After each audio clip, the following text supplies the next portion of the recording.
so many people ask me, like, why in the world would you start a business in one of the largest industries in the entire world when it comes to like perfumes and fragrances? And my response is, if I get like 0.1% of that market share, I'm happy, I'm golden, right. And I'm going to do things differently than any other company is going to do them. There really is room for everybody. You know, if you were able to find a good fit for your product and you've got customers that become customer obsessed, like, I mean, that's what it's all about. Hey, Kelly, welcome to the show. So happy to have you. Hi, Shannon. I'm so excited to be here. So, Kelly, tell everyone listening a little bit about you and your business, because I think this is one of the most fascinating business stories and also something I can relate to when it comes to, you know, being in corporate and building a business as well. So just tell us a little bit about, you and how you got started. Okay. Well, my name is Kelly Kussman, and I am the founder of Cayla Gray, which is a luxury line of clean perfumes and candles. I've been in retail for almost 20 years, which really dates me, but a very, very, very long time. I started retail back. I live in Arizona currently, but I grew up in Wisconsin, and I've always been like very beauty obsessed. I would pore over fashion and beauty magazines all throughout my teens, and eventually landed my dream job in Wisconsin. I was actually the assistant buyer for women's fragrances for a subsidiary of Saks Fifth Avenue called Carson Perry Scott at the time. I was obsessed. Like I remember standing in the fragrance closet and just like looking around me and just being like so fascinated and in love with my job every single day. I always knew I wanted to start my own business. My dad was an entrepreneur. So I always just like, I watched him kind of build his dream, and I always knew that I wanted to do the same thing. But I know you and I have had these conversations a few times. Like when you're in a corporate environment, it's hard to walk away from steady paychecks and bonuses and promotions and all the things that, you know, kind of drive our day-to-days. But it wasn't until I experienced some things that really kind of shook up my life that I decided to start working on my dream business. So that's kind of like a high level overview of me in the biz. So what motivated you to start Cayla Gray and to go all in with it? So I moved to Arizona in 2010 for a new job in corporate retail, and actually met my husband a few years later. We got married and wanted to expand our family. I have two amazing stepsons, but we really wanted to try for babies of our own. And in 2017, actually suffered from a ruptured ectopic pregnancy and almost lost my life, as well as we lost our baby. And then it happened again in 2018. And it was really after those two moments and a ton of therapy that I knew it was time to launch my dream business, because life is short. It's not guaranteed. And every single moment that we have is one to be grateful for and not take for granted. And so I started to kind of work on the side, do my side hustle, and start to build what is called Cayla Gray now, which is a clean fragrance company. And I named the company Cayla Gray because it was going to be the name of the first baby that we lost. I really wanted a way to kind of honor the heartbreak that we went through, but also create products that created new memories for other people through fragrance. And I know that's a big focus for you and your brand is creating memories using fragrance, which I love. And we've had conversations about that. Like we all remember smells from childhood. Like I actually saw it was on Instagram. I think it's one of those like I am 30 AF or like one of those, I love the 2000s. I love those accounts, by the way. Yeah. They would post these things like, you can smell this picture, and it would be like a box of Crayolas or like an old library book or something that would just like trigger you to go, oh my God, I'm 12 again, or whatever it was. And it's so true. You can really, it activates something in your memories. And that was actually kind of the basis of my 4 core scents. I'll never forget the day, like it was like within the first week of when I started my first job as an assistant buyer in fragrance, I was standing in the fragrance closet, they called it. And there was a scent, I don't know if you remember that line, it was called Demeter. Yes. Yes. Okay. So, like very few people actually remember that one. I remember, I know the name. I've definitely seen this before. Yeah. They had like single note scents. And one of them that was in the fragrance closet was tomato. And so I remember like opening up the bottle, spraying it, and literally like it brought me back to my mom's garden growing up. Like we would leave the house in the morning and just like go out, like we lived in the country. So we'd go out like and find frogs in the streams or go ice fishing and, just like run around the woods all day. And then we'd come back and like we would steal like sugar snap peas and like tomatoes and raspberries and stuff like that from my mom's garden. And like smelling that scent, like literally brought me right back to that moment. And I just remember how special it was. And so when I started building my company, all the 4 core scents that we have, like, are things that bring me back to a moment in time. Like our hearth scent just totally reminds me of my dad building these huge bonfires in the backyard in the middle of winter. Just the smell of it, like, just, it literally brings me back. I just think it's such a special thing that that scent does for people. It's pretty cool. Awesome. Yeah. And so what inspired you to start? Well, we know you inspired you to start the product business, but I know that, I mean, we all know that starting a product business is not easy. You have to have a lot of capital up front. You're not going to get paid until every expense has been paid. Yes, yes. And I know it's pretty daunting for folks, especially if they've only run service-based businesses or they're starting a business for the first time and thinking about product. What can you share in terms of, within, I know you could probably speak for hours on lessons learned, Yeah. right? Like you could write a master class in starting a product business at this point. Mm-hmm. But what were some of the key things that you took away from the experience in building a product-based business? Yeah, I think you nailed it when you said it's expensive. So I would say the first thing that I always recommend to people is like to make sure that you have enough funds to really create a nice presence for your brand. As soon as you start to work on that brand, it's just expensive. I mean, and you have to have a good physical amount of inventory to be able to launch a brand in the right way, in my opinion. I mean, there's some brands out there that you can sell, like pre-orders and things like that before you manufacture. And so there's some companies that can go out there and do that. I would just say that things have completely changed since 2020, right? Mm-hmm. There's a lot of raw material issues. There's a lot of supply chain issues. And so for me, it was important to make sure that I had the inventory to sell immediately so that people weren't waiting. And, all of a sudden I stumble across a sourcing problem or a supply chain problem. So I would say just make sure that you understand that doing a product-based business is pricey, it's expensive, and that if you think about how you're going to scale a product-based business, you have to continue to reinvest in order to grow, right? So let's say I sell 100 units today. Well, if I'm going to grow and sell 200 units next month, all of the profits that I have from that 100 units are most likely going to need to be reinvested into growing to those 200 units for the next production run. So I think it's just something for me. I think my company is a culmination of all of my retail experiences, which really helped me build the company in like a very thoughtful manner. So for me, building any sort of product-based business, it just takes a lot of planning and really making sure that you're kind of buttoned up before you start. Totally. And I know that it's common advice that we hear a lot. I know there are folks listening who are service-based, who are coaches, who are online, right? And we've been in masterminds together with a lot of those types of businesses. And the advice we always hear is wait to build your logo, brand, fonts, aesthetic until after you've sold a bit. And I feel like that's actually the reverse for product, because you have to have packaging, you have to have a presence, you have to build demand, right? So I feel like what I've seen in product-based businesses, including, other businesses that we know, is all of the focus goes into creating a presence, a brand, and an experience first, even before the product launches. Would you say that's it's kind of like turning the traditional advice on its head in a sense? Yeah, it's interesting because a lot of the masterminds and courses that I've been in are very focused towards service, and the majority of the time, the opposite learnings or teachings that they're giving us are true for product-based businesses. So I love that you pointed that out. I think when it comes to branding, I think you can be a little bit looser on your branding and your aesthetic as long as your product is buttoned up. And what I mean by that is just making sure that you have a product, a good, a market fit for your product, that it's something that people want. And so I spent a lot of time doing pre-research before I actually started to create the product to make sure that it was something that people would want.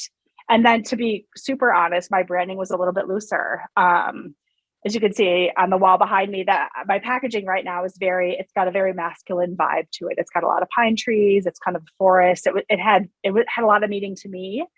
But as you launch a business, you kind of test and learn and hear like what people are saying about both your product and your branding, and you can pivot and adjust.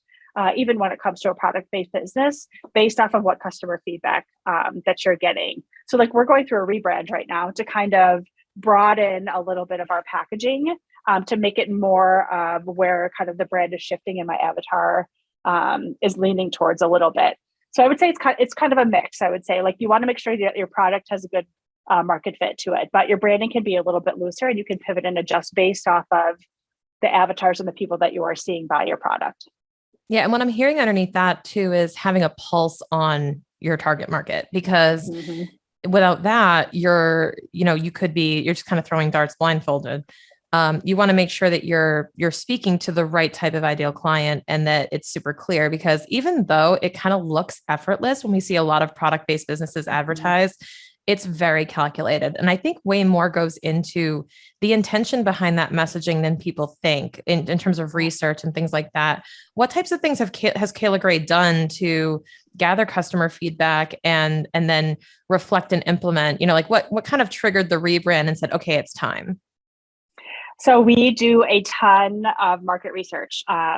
And what I mean by that is literally like scouring the internet, like reading market reports. We also do a ton of in-person events, which I think is incredibly important to a product-based business that is just starting out. I'll literally when I first started out, I was doing like pop-ups every single weekend in order to get my product in front of people and literally ask them for feedback on the product. Like if somebody purchased the product, why did you purchase this? Like what caught your eye about this product? Was it the packaging? Was it the messaging? Was it literally just trying it and falling in love with the scent? And then if someone was about to walk away or just kind of like was walking by our booth, I would ask like, hey, is there a reason like you didn't stop? I'm a new business and I'm kind of learning and trying to make sure that I'm able to pivot when customers are not interested. So we spent a ton of time doing that type of research. I also spent a ton of time taking my product to boutiques and other retailers to ask them for feedback as well. Like if you were to bring my product line into your shop, what feedback do you have for me? What things do you look for when it comes to bringing, brands into your shop? Does my packaging look good on your shelf? I literally took my product and went to some big box retailers and like moved some product out of the way, put it on their shelf and kind of took some pictures to kind of compare to the other brands that were out there.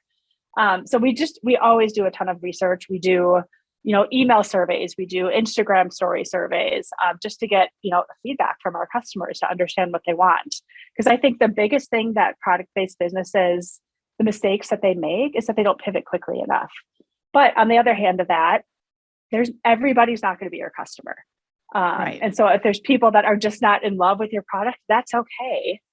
If you also have people that are in love with your product, not everybody's going to be 100% fit for your customer, and that's okay. Your customers will find you. Yeah, exactly. And honestly, the more that you can really target an ideal customer and get to know what they want and really get that right, it doesn't matter if the other 90% of people don't buy it.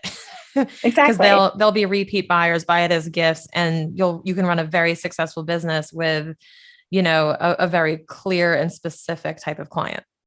Yeah. And, so many people ask me like, why in the world would you start a business in one of the largest industries in the entire world when it comes to like perfumes and fragrances? And my response is, if I get like 0.1% of that market share, I'm happy, I'm golden, right. And I'm going to do things differently than any other company is going to do them. There really is room for everybody. If you are able to find a good fit for your product and you've got customers that become customer obsessed, that's what it's all about.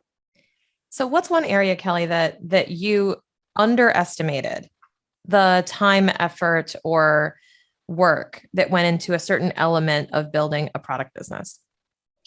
I think honestly, just in general, shifting from a corporate job to entrepreneurship it's a big adjustment, right? Because I was running large divisions in large companies. And so I had tons of teams across this corporate company that were doing all of the little things that I do today. I had a marketing team, I had a PR team, I had, a financial planning team, I had a logistics team. There were thousands of people doing the work that I am literally doing every single day now. And so I think it excites me that I get to learn all of these different pieces of business. But B, I very quickly knew what my strengths and weaknesses were after about 6 months being into my business full time. And so I knew very quickly where I needed to hire out. because I was spending too much time like diving into things like bookkeeping. Like my brain doesn't operate in that manner. And so why would I spend, hours and hours and hours trying to figure out, how to make sure that my books are reconciled when I could hire somebody to help out with those types of things. So that's something that I learned quickly, that you can't do it all and you can't do it all well. So you have to kind of figure out what your strengths and weaknesses are. And if you're able to afford it, to hire out help, or spend some time taking courses or just Googling how to do things and, learn how to do things the right way. Yeah. My sort of motto on that is you can invest in knowledge or invest in people. Pick one. Yeah, exactly. 100%. That's perfect. Perfectly said. Yeah. Like invest in knowledge. Invest in knowledge, invest in experts. Those are your two choices. There is no third. Yeah, so 100%. it has Totally to get agree. done, but you either have to learn how to do it. And if you don't want to, you got to hire it out. The problem is that people want a third option. Yeah. Well, and I almost think even hiring out, like you kind of want to know a little bit what you're talking about. Right. Because you could be hiring someone who really doesn't know how to do it either. And if you don't have a little bit of knowledge to like gut check, make sure that there's bumpers and guardrails. So to me, I always do a little bit of both. And then figure out like, is this something I can quickly learn on my own? Or is this something that I can just get like a high level knowledge on and then hire somebody out for? Yeah, you can do both, not neither. Yeah. Yes, exactly. Yeah. I love that. So what would you say would be some of the success factors for you in terms of what has boosted your business? I love that you mentioned in-person events.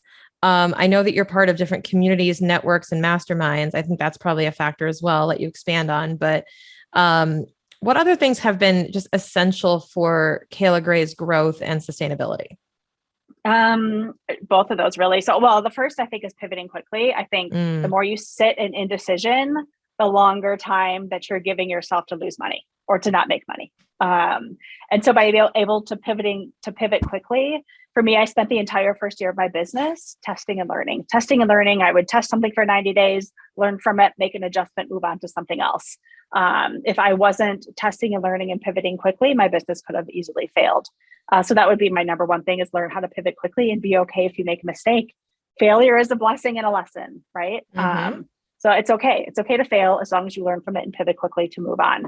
And then second, you said it, it's networking, getting into rooms with people that you can talk about your business to, getting into rooms with people that you can learn from, and just getting into rooms with people that will give you feedback on your business has been instrumental for me. And it's been really, really important for me to be able to build and scale my business. So you mentioned pivoting quickly, which is an interesting thing that someone can jump on either side of. And where I'm going with this is that a lot of folks pivot quickly, but what they're doing is they're pivoting because something didn't work immediately. And I think that there's like an asterisk to pivot quickly with after you gather the feedback or after you have you get validation for that pivot. What advice do you have for someone who's like, what I'm doing isn't working? And maybe they're getting some feedback, but how do you kind of know? Are there any like factors that you consider when you say, yeah, it's time? Looking at the data, kind of, is it like an intuition type thing? Like, okay, I think it's time to make a shift because I'm hearing all of these different things from our audience right now. Just some advice on folks who are thinking, I think it's time to pivot, but I'm not quite sure. Yeah. So when I say pivot, I'm really talking about the tactics within your brand. So I think there's kind of two things. Like one, like you have your brand, your messaging, your strategy, like what are the pillars underneath your brand and kind of what your avatar is. That type of pivot is going to it should not be done quickly, right? You don't want to be jerking your customers around and kind of confusing them on what your strategy and what your messaging is around your brand. When I talk about pivoting, I'm talking about more of like the tactical day-to-day things and the strategies that you're trying to implement within your business to grow your business. And for me, when I do any sort of pivot, I always, it's 75% analytics and data and 25% gut feeling. And what I like to do is implement some sort of strategy and wait at least 90 days to make sure that I have enough data and analytics to understand whether or not it's time to pivot. To me, I've just found over the last 20 years of my retail career that 90 days to sometimes 6 months is kind of the time that you need to really gather strong data in order for you to make a pretty large decision on some types of strategies. With that said, I mean, it kind of depends. There's no one answer for every type of question or strategy pivot out there. But you need data. You need data. You can't always be going off of gut feelings, in my opinion. It's also coming from a corporate mindset where we didn't do anything without 5,000 reports and data and analytics to back up the decision that we were making. We weren't allowed to make gut decisions in a corporate environment. So I lean a little bit more on the analytics side than I do, kind of gut feelings. But I do think that your gut feeling plays an important role in it. It's your brand. And ultimately, you know what's best and what direction you should be going in. And because so many folks are relatively inexperienced when it comes to starting a business, especially product-based, right? I think that having some type of mentorship or other resources to go to is essential. Did you have, resources like that coming up? And how do folks who are trying to start maybe their first product or their first business find a mentor that's appropriate for them? Like you said, a lot of the masterminds right now are really focused on service-based. So how could someone find a sort of a resource or a mentor in the product field? I did a lot of different things. I would find brands that I really appreciated and was obsessed with and really respected the things that I was seeing, whether it be on social media, whether it be like, the strategies or the types of products that they have created. And I just did simple things like I'd reach out on Instagram or I'd reach out on LinkedIn and ask them if they've ever thought about, being a mentor for somebody. Do they have some sort of mentorship or advisory opportunity that could be a good fit for me? So I did a lot of like cold calling like that to find a couple different mentors. I also researched, I would spend a lot of time within communities. So like here in Arizona, we have a couple different communities. We have Powerhouse Women, we have the Foundress, which are membership-based communities in which I met a ton of other product-based business owners that I could kind of bump up thoughts, ideas, strategies, suggestions for my business. So I would use a lot of like those types of groups also for mentorship and, mastermind types of things. There aren't a ton of really, really fantastic masterminds out there for product-based businesses. I'm learning that a lot of times it really is just kind of like a free conversation that is giving me more value than a lot of like the big ticket masterminds out there. I so much so that I actually started my own mentorship program through Cayla Gray. It's a totally free mentorship program. We take on 2 to 3 small businesses every single year to mentor them for free on the operations side of things, just because it's important and there isn't a ton of resources out there for people. So my advice is really just to reach out to a lot of the different brands and people that you admire and see if they would be willing to spend some time with you and do research. I spent a lot of time doing research just to learn things on my own as well. Yeah. One thing I've really noticed as like a success factor for business owners, especially product-based, because I feel like there's a unique type of hustle for a product business owner.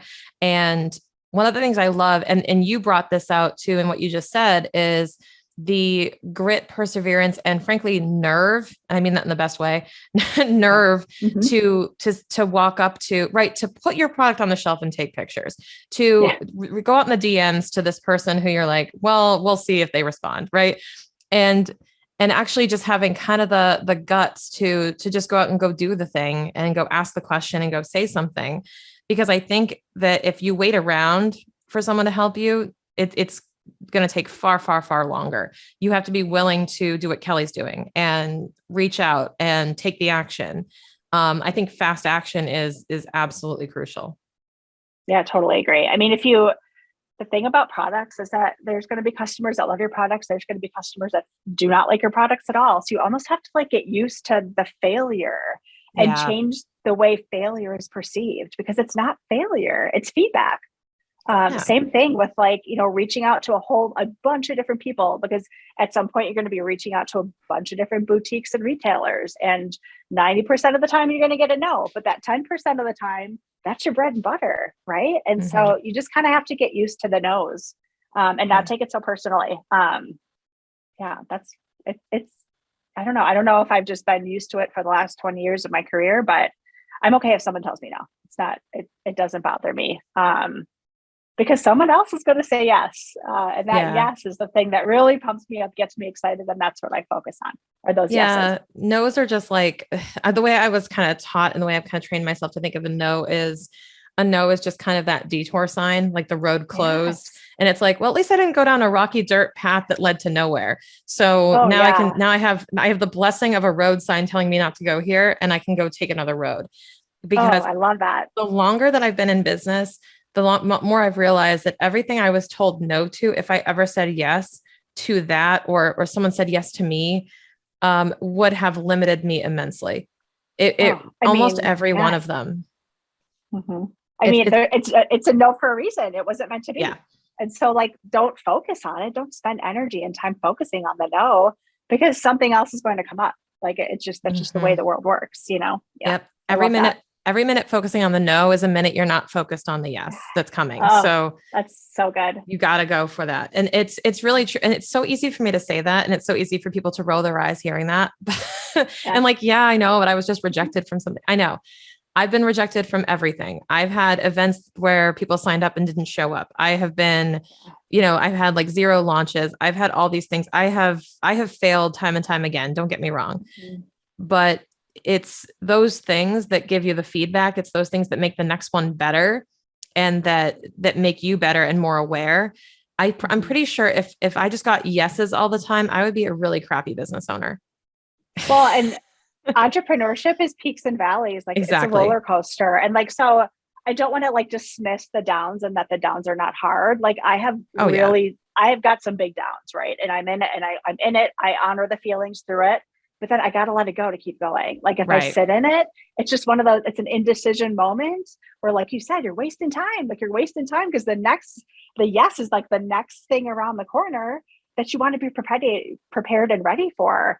And so, like, sitting in that no and sitting in that sadness is just, it's just a deterrent to the big yes that's coming up for you. So yeah, I mean, I've had some big downs, a lot of Oh downs, yeah. especially through supply chain issues. And I mean, you wouldn't believe some of the things that we have dealt with over the last 2 years since COVID. And it sucks. I mean, I'm in tears in my bathroom because, like, I don't know, I couldn't get candle vessels for 9 months, but you figure Yeah. it out, you pivot and you move on. You just kind of have to. Yeah. And it's that resilience and that perseverance that really comes through. Like, it will test you. And it's kind of like a test along the way. Like, how much committed are you to it? And honestly, it's like a badge of honor to get through it too, because when you get Yeah. through it, you're like, not only does it build your confidence, it's just making your muscles stronger as a business owner. I mean, like, I used to work in fitness, like a lot of folks do that we know. And I always say, like, the muscle has to break down to grow back bigger. So when you're exercising, you're actually breaking your muscle fibers. You're actually tearing them. So the more you can tear the muscle fibers, the more they're going to grow back stronger. And that's how you gain muscle. It's no different in your brain and in business and emotionally. It's like, you have to, like, kind of hit that breaking point from time to time and tear the fibers to be able to go, okay, now I know how to build this back stronger. That's such a good analogy. Yeah, It's so absolutely. true. You have to, and Mhm. to get stronger, you have to lift heavier. Yeah, yeah. And there's no heavy lifting like starting a business. I've never heard that analogy before. That's great. That's Yeah. powerful. Yeah. Yeah. And again, so much respect for you for starting a product-based business. And also, really, you started your business pre-COVID, I believe, or like just kind of like in the beginning of it, or We launched on Black Friday of 2020, so we were during yeah, it. literally in the middle Wow. of it. Yes, yeah, Kudos, yeah, Kelly, for pushing through that when yeah. everyone could, you could have easily used the excuse, it's not a good time. It's Mhm. not a good Yeah, time. It's not good. There's probably every excuse laid in front of you on a silver platter that you could use to back out of that, and you didn't. So yeah, that's yeah, awesome. yeah. Thank you. Thank you. That has to go acknowledged, because I don't know if all of us would be strong enough to persevere through that. And I love Cayla Gray. I have 2 of your scents myself, and I love them. I've one down here in Costa Rica, and I've one back at home. Naturally, I have water down here. Yeah, but it totally makes sense. It The totally best makes one. sense, because it just feels right for here. So tell everyone listening how they can find more about your brand, how they can find Cayla Gray and get some sense of their own. So you can find us at caylagray.com. It's CAYLAGRAY.com. We've got 4 core scents in perfumes and candles. And then we do seasonal releases every 90 days. So our release for March was called Orange Blossom. And then just yesterday on June 2nd, we launched Slumber, which is our newest seasonal release. It's got a ton of chamomile, lavender, cedarwood, vanilla bean, and violet in it. It's such a beautiful, like calming, soft, serene scent. So I'm super excited about that. So yeah, that one's available in Rollerball and Candle right now on our website. And I would love if everybody could go check it out. We've got a discovery kit, which actually has one of each of our four core scents in it and little mini spray vials. That's a great way to try scent without actually smelling it in person first. Yeah, I did that myself and I love them. And I was torn between like what was it? Cozy, Water, and Petals. I loved all of those. Yeah. And by the time this airs, I hope you still have some of those left. And you can say no, are you able to preview the next one or tell us what the next one's going to be? Yeah. So we had like a huge, one of our biggest limited edition launches was called Velvet, and it was last fall. And I literally get asked almost every single day when we're going to bring Velvet back. So we have a super exciting collaboration coming up with a version of Velvet coming. We've got one version coming in July and then another version coming in September. Awesome. And I know everyone's going to be so excited about those two coming out. So I just can't wait. Awesome. I'll have to check that out for sure. Yeah. When you mentioned the hype around Velvet, it made me think of like Love Spell. Remember Love Spell? Oh yeah. I wore Love Spell all the time. Yes.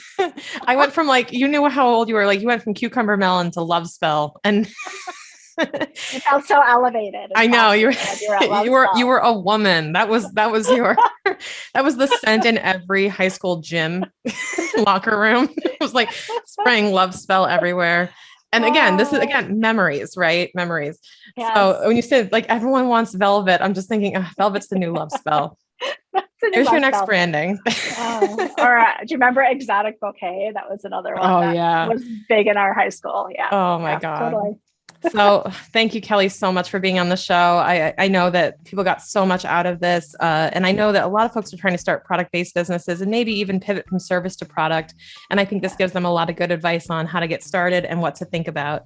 So make sure you're following Kelly. You're at Cayla Gray Co. on Instagram, right? Yep, Cayla Gray, right. Yep. CO. And we'll be sure to tag her and everything in the show notes. Thank you, Kelly, so much for being on the show. I'm so happy that you had me here. It was such a great time. All right. We'll see you next time.